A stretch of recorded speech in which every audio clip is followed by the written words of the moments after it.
Hello and welcome to the Real Getters podcast. I'm Jacob Lawlor, I'm Jeremiah Secrest. and we're here to give you real strategies for real success in real estate. And today we're going to be talking about what's the difference that makes agents successful or not.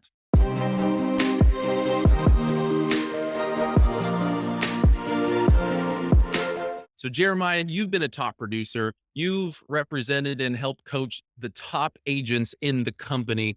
What have you really noticed as really a differentiator between those agents who do and the agents who don't? I think that you actually just said it. There's a saying that we always have in our office. This business is really hard, but it comes to doing and not doing. And we get into a lot of roadblocks and mind blocks in real estate and in any sales. I know that you've done a lot of sales in your career as well. I've always been in sales myself, and mentoring and coaching and leading successful real estate agents. Most of the time, it's about getting them out of their own way, right? What's that mental roadblock that we have? And why aren't we doing the actions that we need to do to be successful? So you said, what are they doing or not doing? The doers are winning right now.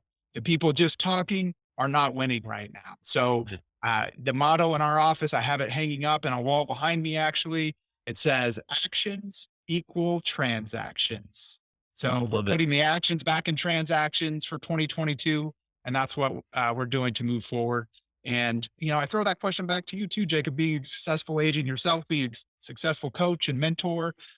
What do you think, and a different way to ask the question about being successful or not being successful, but what do you think are the biggest challenges for real estate agents today and moving forward, keeping them that success or that mental roadblock of success? What do you think the biggest challenges for new agents, seasoned agents alike? What do you think those challenges are?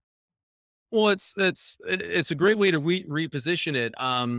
I mean, one of the hardest things about being in sales in general, but let alone something that's of this high dollar amount and high stakes that are on the line. It's that emotional roller coaster that us as agents and mentors and coaches can go through where, you can sell a house and you can seemingly make tens upon tens of $1,000s by a phone call or seemingly lose that in the moment. It's riding that emotional roller coaster. And one of the things that I've always found is that as agents, generally the types of people who get into the business are a little bit more creative by nature, and they're thinkers, and they're always striving and searching for the better way to do it, or an easier strategy, or a more efficient way to get things done. And I think sometimes that search gets in the way of that bootstrap get things done where the actions create the transactions. And I think some of the times we get too creative for our own good. So it's a combination of that emotional roller coaster that agents will go on where they have the super high highs and the super low lows, and they're not able to detach themselves from the outcomes and just get down to the process and putting the faith in the process, not necessarily the people that they're working with. Because one of the things I actually just earlier this morning had to talk to an agent because they just had a deal fall through last night, where sometimes the more we need a transaction to work, the higher the likelihood that it's not going to work. And never, We can't chase those commission checks, right? We cannot chase those commission checks. and definitely don't start spending it, even if it's Yeah. that's broke, right? You start planning the vacation or the kitchen remodel, Yeah. or even the bills that you have that are late or whatnot. But what I've noticed is, you know, the people, to your point, the people who are winning right now are the doers, the ones who take plays that win and they implement them. And they're not saying okay, that sounds good, but I'm going to think of a different way, because although innovation is necessary in business, that cannot take the precedence of the now business. Let's not sacrifice now your cash flow for, hey, this could be down the line an okay strategy versus running plays that work effectively. Yeah. And, You said something interesting, and I think it is about overthinking about the business, right? yeah, You said something that made me think of overthinkers, and I tell agents, I'm like, stop overthinking. Sometimes I tell them to stop learning and start doing, yeah, right? Because that roadblock too, and I don't want to turn this into a whole conversation about roadblocks, but I find that where the successful agents don't let themselves get in their own ways. Yeah. Or if they get in their own way, they get out of their way really quick and they don't overthink scenarios. They Yeah. don't say, and maybe you experience this too with new agents, but with new agents, they're so afraid to come in and just start doing the job because they don't feel like they know anything, Yeah. right? Instead of just starting jumping into the deep end and learning how to swim, right? Sometimes Yeah. you just have to jump in, start doing. You learn through the act of doing. Don't be an overthinker. If Yeah. you're going to do this business and be successful about this business, you have to be a planner, Yep. but don't be an overthinker, right? Yep. Don't worry about the 55 new strategies that are out there to make your business better. Cause I Yeah. think that gets in people's way too. And that those systems are what successful people are doing. You and I both coach some very top producing agents and teams, some of the biggest in our company, First Team Yep. Real Estate, Yep. and they just have the same systems in place and it's just repetitive, right? So they're Yep. not doing something new every single day, every single time. It's Yep. repetition. And Yep. they've mastered that system, whether that's lead generating, open house systems, lead follow up systems. They've mastered that and they're not overthinking and they're not worried about the 35 new ways to CRMs to follow up with your contacts, right? Yeah. They're not Yeah. overthinking that process. We Yep. do always have to learn. Yeah. Obviously, you always have to be exploring and learning to improve because things change so quickly in our business, and Yeah. you're well aware of that. But Yeah. do you That's do the interesting same because thing? you mentioned something because I'm a big believer in, I'm a big believer in phrases because I think phrases stick with us, and one of the things that you kind of mentioned that ties into one of the things that I always try to specifically talk to new agents or even seasoned agents who are trying to learn a new aspect of their business or a new this, or it generally comes down to technology, right? But the learning is in the doing. You don't learn how to ride a bike by reading about riding bikes. Like you can get the awareness, the general strategy, but you don't learn until you do. And to your point of overthinking is we overanalyze every situation to the point where we oftentimes cause the problems we're worried about running into. It's like the concept of, those people who crash in the middle of the desert and there's one telephone pole and they happen to crash right into it. And they skid out and they're looking at the pole saying, I hope I don't go there. And Right. they end up just, through happenstance, creating a problem that may or may not have been there to begin with. That's where their focus was, like you said, Exactly. focused on that one thing. That's really the core what I feel when you ask the question, what are the obstacles? And I think the obstacle truly comes down to a lack of being able to focus and specifically focusing on the items that we can control versus spending the time focusing on what we can't control. Because a lot of the time when I'm coaching agents who are either in a slump or getting started or I'll generally ask the questions about what are you committed to accomplishing over the next week or so, or whenever our next meeting is. And usually they'll start off by naming, I'm going to try to take this one person's listing, or they say outcomes where you can influence that, but you can't control that. And being focused on what you can control, which is the activity, the output, not necessarily the result of that activity. And sometimes the newer or inexperienced or agents in a slump, they fixate and focus, and it just comes out of them of all of these things that they can't control that they're trying to commit to. And I think that's the number one downfall is focusing on the outcome versus focusing on the activities. It's the leading indicators versus the lagging indicators. Yeah. If it makes I'll, sense. I'll throw a little shout out to my wife, a nod to Yeah. her because she's a sales manager as well. Yeah. She always tells her people, and it's something that I've adopted from her. Yeah. What you just said, control the controllables. Yes. Control the Love that. controllables. Love Right. that. So don't worry about the stuff that you can't control. Just Yeah. dive in, start riding that bike, and every pedal, every rotation, revolution, you'll get a little bit better each time. Ab Right. absolutely. It's so tough to do because we're so fixated as salespeople. We're fixated on the sales, and that's what we get paid for. And we're stressed out over the bills, or we're stressed out over this or that. And so we just think I gotta do. And that's like the concept of that commission breath, right? Where it just Yeah. exudes out of us versus detaching from the outcome, to committing to the process and saying, this is what I'm going to focus on. I'm going to track these numbers and these numbers only. That The result will come if I do the work. That's right. I always get reminded when you say stuff like that, Jacob, of like Michael Phelps, right? Yeah. He didn't set out to win 30 gold medals. He wasn't Yeah. focused on gold medals. Yeah. He was focused on practice and getting Yeah. better every single day. Yeah. Right. So it's like every day he went to work to try to improve his craft. And I think Yep. we have to take the same mindset. And I know that you believe that. It's every day we come in and we try to be a little bit better. Every day is a stepping stone Yep. upward, right? And Yep. learning. Sometimes you learn what not to do, Yep. sometimes you learn what to do. And in marketing and sales, a lot of the times in business entrepreneurship, we have to learn, we learn from our failures, Yeah. right? So oftentimes we have to learn what not to do Yeah. before we figure out how to do it right. Absolutely. I Absolutely. want to ask, I want to ask you another question. Yeah. I know that you interview a lot of agents. There are, I think the last time I checked in Orange County alone, we're in Orange County, California. The last time I checked, there was about 24,000 licensed agents Yeah. in our county of 3.9 million people.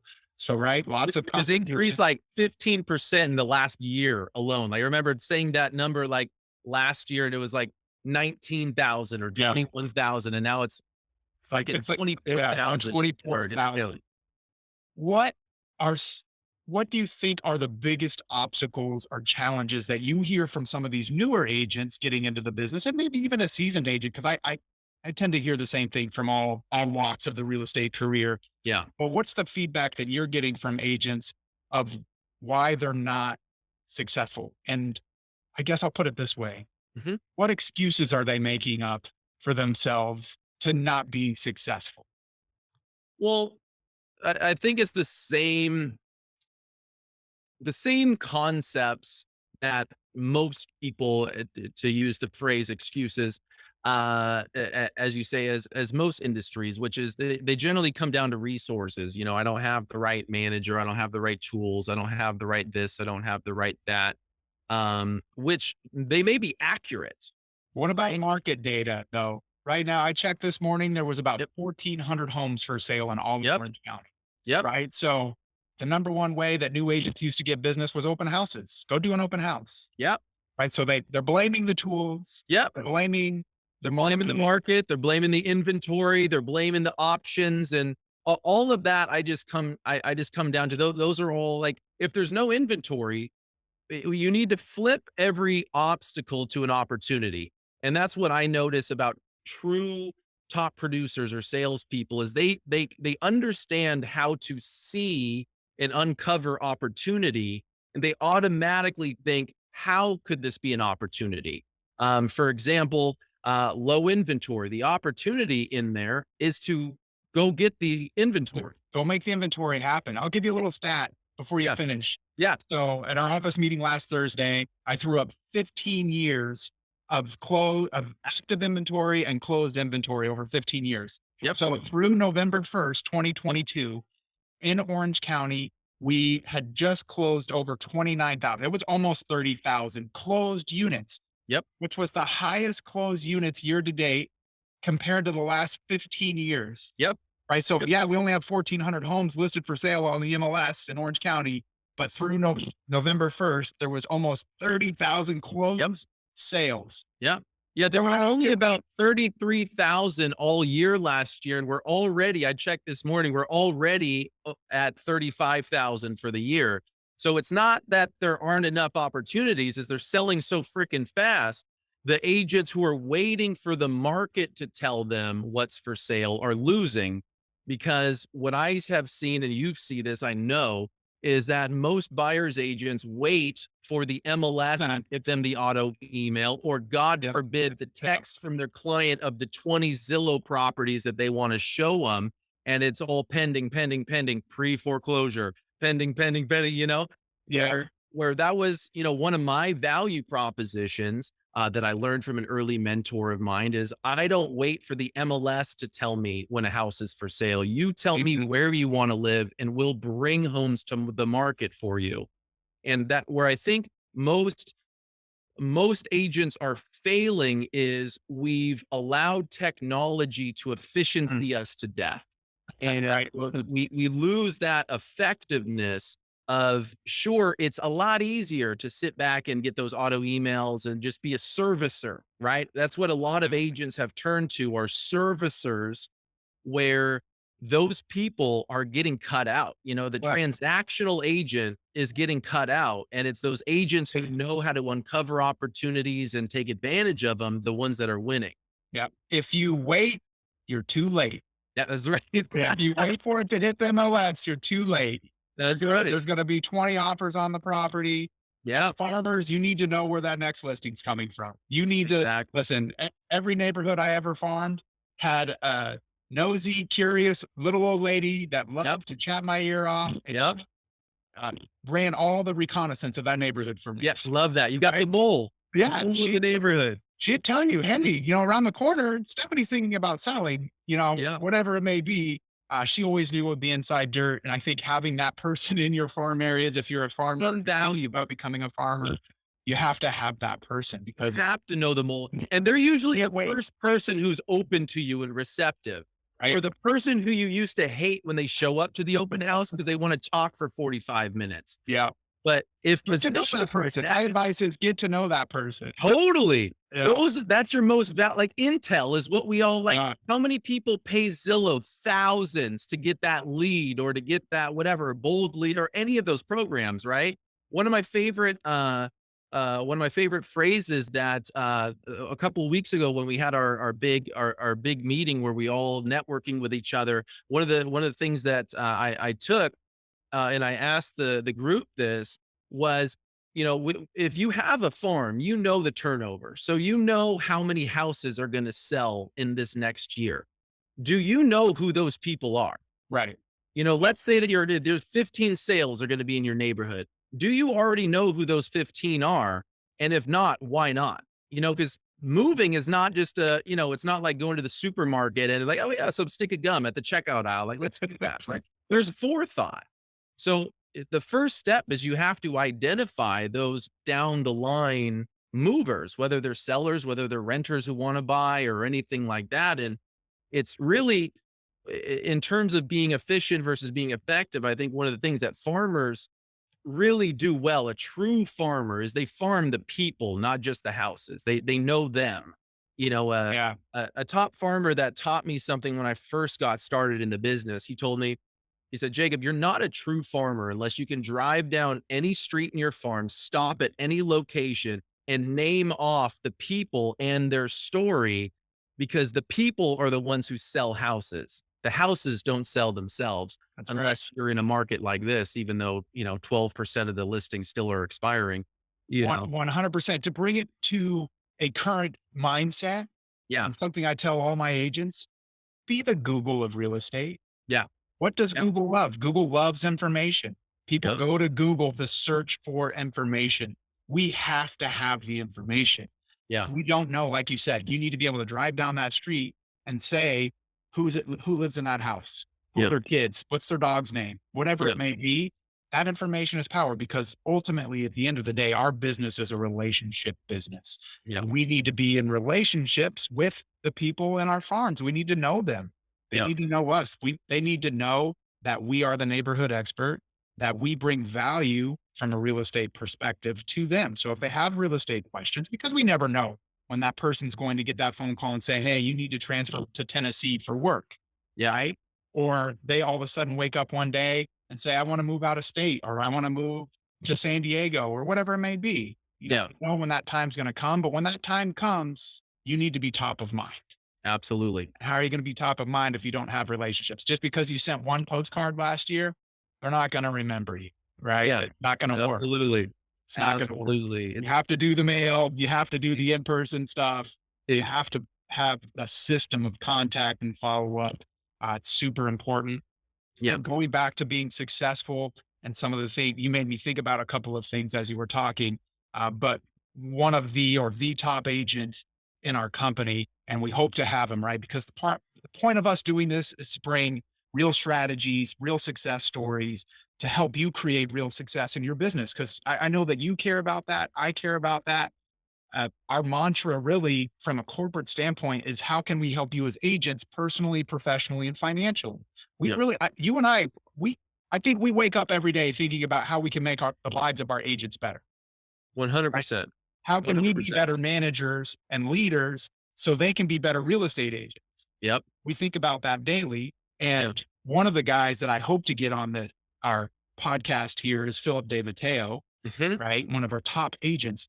But when I look at him and his success, he did over 100 million last year in Yep. volume by himself. I think he has two assistants, Yep. something like that. But Yep. he doesn't have five buyers agents, and no, it's him. He does all the appointments, and he has two assistants that handle a lot of the stuff that is more the mundane process of the real estate process. His Yep. time is valuable being in front of people, having relationships, and that Yeah. one-on-one time. Yeah. He taught me something years ago, and he's crazy on how he keeps track of all of his data. Yeah. Like Yeah. he's top notch with that stuff. So hopefully he'll come on the show one of these days and talk up to us about that. But it was just about being a problem solver. And Mhm. that's where I see a lot of the top agents are really good problem solvers.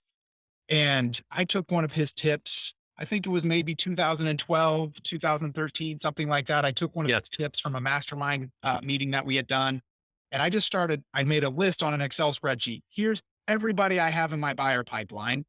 And here's all the people I've talked to in my farms that are possible sellers. Yeah. And I just started trying to match those two columns up. Absolutely. And that opportunity of trying to match that up, saying, okay, I have a buyer that wants to live in Huntington Beach. They want a 4-bedroom, 2-bath, up to 2,000 square feet for $1 million. Yeah. I don't, that there's only 55 homes for sale currently in Huntington Beach, Yeah. right? Single family homes, only 55 on the market as of this morning. Yeah. Okay. There's not very many. I think there was 7 under $1 million in Huntington Beach. So how am I going to go out and find that 4-bedroom, 2-bath for $1 million? Well, I have a buyer that's ready to buy. I Yeah. know that I need to help them. So I go back to my list and I said, okay, it's opportunity. You have to leverage opportunity to create more opportunity. Absolutely. So I just had that big list of names, and then I started calling, I started door knocking, I started mailing. And next thing you know, yeah, sure, I found people on my farm list that were thinking about selling. The buyers didn't necessarily like those houses in Mhm. particular, but that opportunity of saying, trying to help this one family and reaching out to the people I was thinking about selling created other opportunities because it led to other conversations. Absolutely. I called the nosy neighbor. They're like, oh no, we're not thinking about selling, but there's 3 other people over here. So then Yeah. I had 3 other opportunities to follow up with people. So I know that Philip is amazing at it, but he's great at taking one opportunity of a buyer client and leveraging that buyer client into multiple listing opportunities. Yeah. So, and I see that with the Lily Campbells of the world and the other top producers that we have. They take opportunity, they figure out a way to make that opportunity a reality, and they're great, great problem solvers. Yeah. So Uh, don't just wait for it to come to the MLS, like you said. and one of the things that I've always admired about Philip specifically, and I noticed as a common trend within producers, like people who actually, create measurable success, because we could all say, we're all valuable as that. But when it comes to, driving production, Philip really takes it to an extreme and to the point where he looks as everything as a no factor. Meaning, I remember when the pandemic first started in March, April of 2020, he came on to one of the awesome masterminds with Cam, which is what I think one of the greatest values as a company that we have is that masterminding of people who are actively getting success in today's market. And one of the things he mentioned when Cam asked him, so how are you changing your business about the market and with the pandemic? He said, it's not the first pandemic we've had. It's not going to be the last pandemic we've had. I just help my clients buy and sell their houses. Where Yeah. he literally looks at it like it's no factor, Yep. and he uses just organically. He creates euphemisms for things that it's like, oh, it's no big deal. For example, like he was saying when he's driving out of town or he's on the road, he'll say, "Hey, I'm out in the field right now, but I have my mobile office with me." That's his phone. He's like, "I Yeah. can do everything from my phone," but he calls it his mobile office because it's no factor. He can get anything done at any time in any place. Um, This is the best business in the world, in my opinion. Being a real estate agent, helping consumers make Absolutely. the biggest transaction, the biggest purchase of their lives. But life has a cycle, right? Yep. Like, and everybody in this world is not on the same life cycle at that Yeah. time. People Yeah. are getting married, people are getting divorced, people are having families, families are getting growing up, kids are growing up, getting older. There's all these life cycles. And it's just an amazing opportunity to be able to help people through those transactions. But that's where it comes back and being successful. You do have to be the master of your craft. You do have to be seen as the expert in the field. Yeah. So it's very important. The educational part, I talked about not overthinking earlier. Can't overthink. You have to plan. You have to educate yourself. You do have to be the subject matter expert, or else people aren't going to hire you. You're not going to bring value to the Yeah. consumer. So you have to bring value. You have to show value. So as we go through these series, I hope to get into that a little bit more and bring some of those strategies on how we convey our value and listing presentations and buyer consultations. But like you, with your vision of this, I really hope that we can make this come to fruition by bringing these agents in, these top producing agents, and telling Absolutely. their stories. So you're not just listening to the two of us. Yeah, and hear directly from them about how they got started, what they're doing now, what they did when they got started, and how they view the business. Because we really we're going back and forth on really talking about problem solving as being a core element, remaining focused, not overthinking things. The learning is in the doing. It is important to have that guidance. It is that it is important to have those tools and those strategies to help accelerate your success. But really, what you were talking about when top producers, they're emphatic about their process, their system, and they get phenomenal at the way they do business. And that's one of the biggest challenges that I find as newer agents or agents looking to go from X to Y production is we're all hoping for that silver bullet, but every single agent operates their business Yep. differently, but they've developed that through diligence and discipline over time. And their system, oftentimes like farms, oftentimes the best farmers, their farm chose them rather than them just calling their title rep and saying, oh, what's the highest turnover, and just closing their eyes and picking it so they can do it. It's Yeah. they go out and do, and they learn who they connect the best with, where are their sales at, and then it organically grows from there. But it's getting down to executing, implementing, not overthinking it, like you said, and putting together your systems and documenting what is it that you actually do, what are you wanting to do and committed to do from here on out, and What commit are you to good at? improving.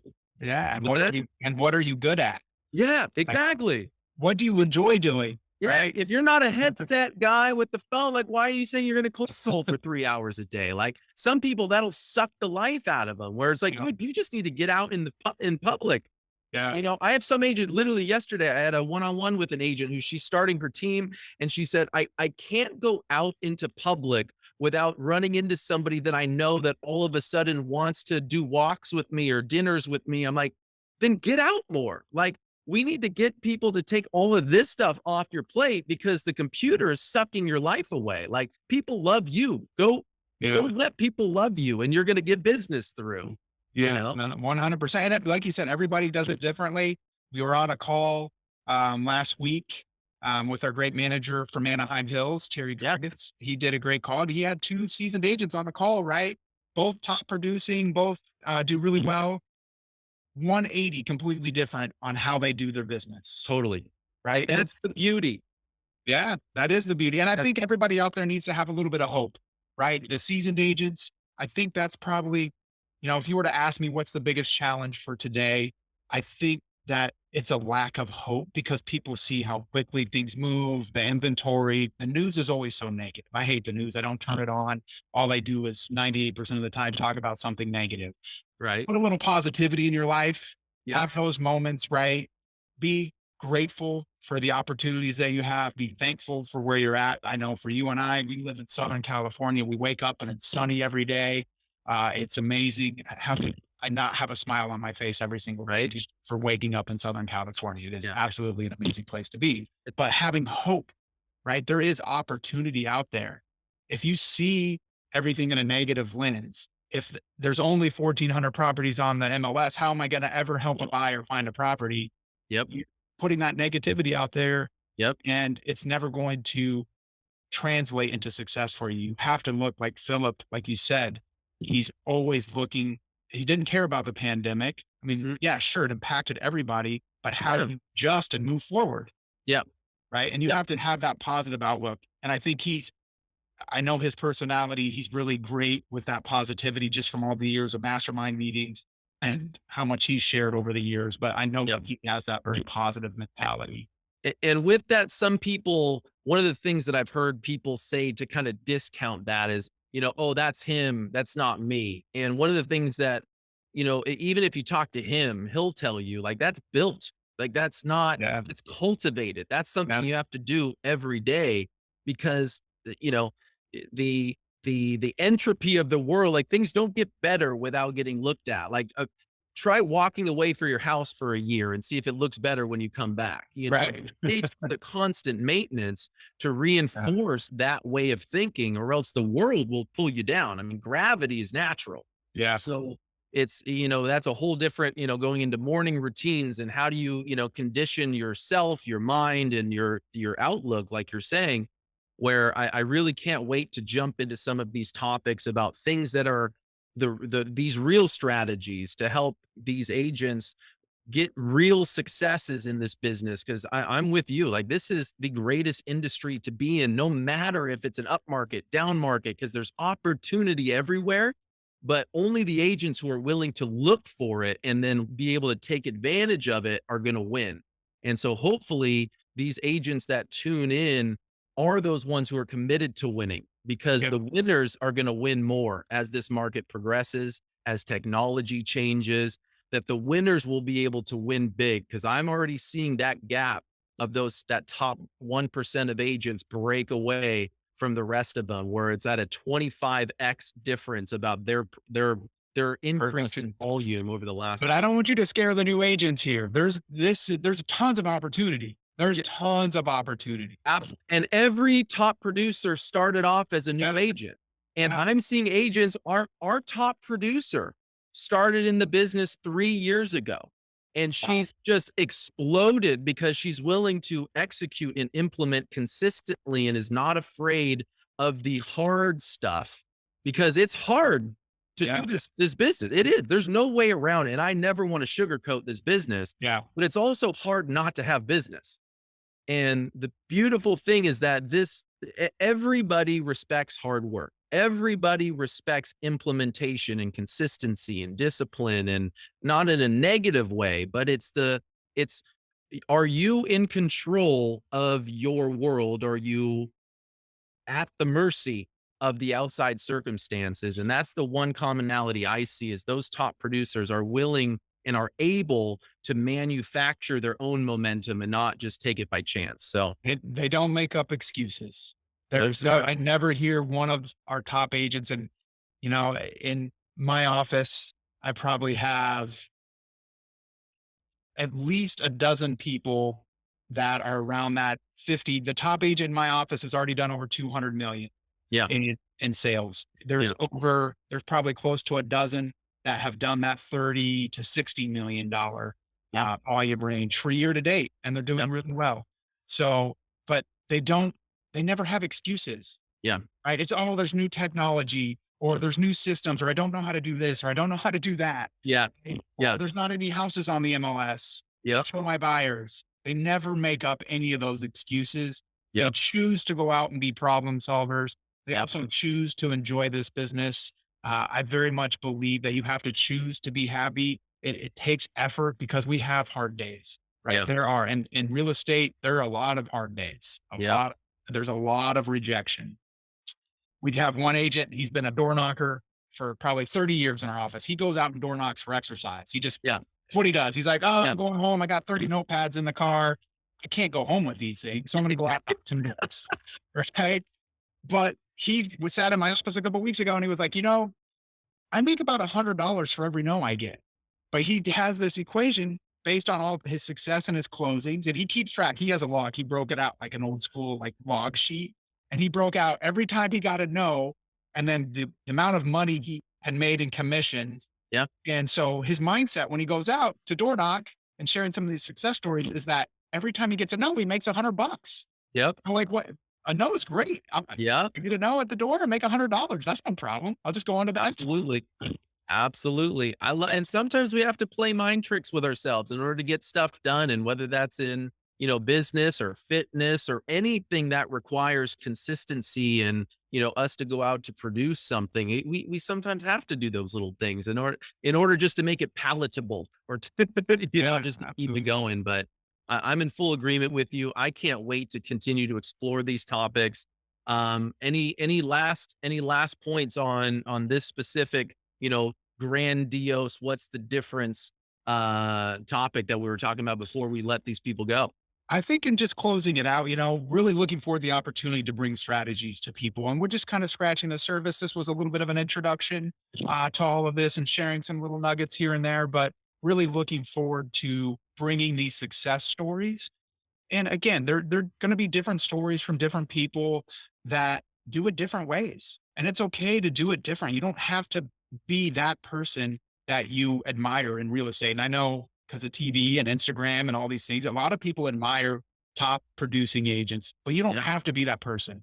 Be Yep. you and figure out what you do well and then Yep. go out and do it. Be inspired by those people, right? Be inspired by success because Yep. there is something to be said by that. Don't be jealous of success. Be inspired by it. Absolutely. I just look forward to talking more and diving into some of these different topics and strategies and hearing some of the stories of the top agents that, you and I get to be a part of their lives and be a part of their business.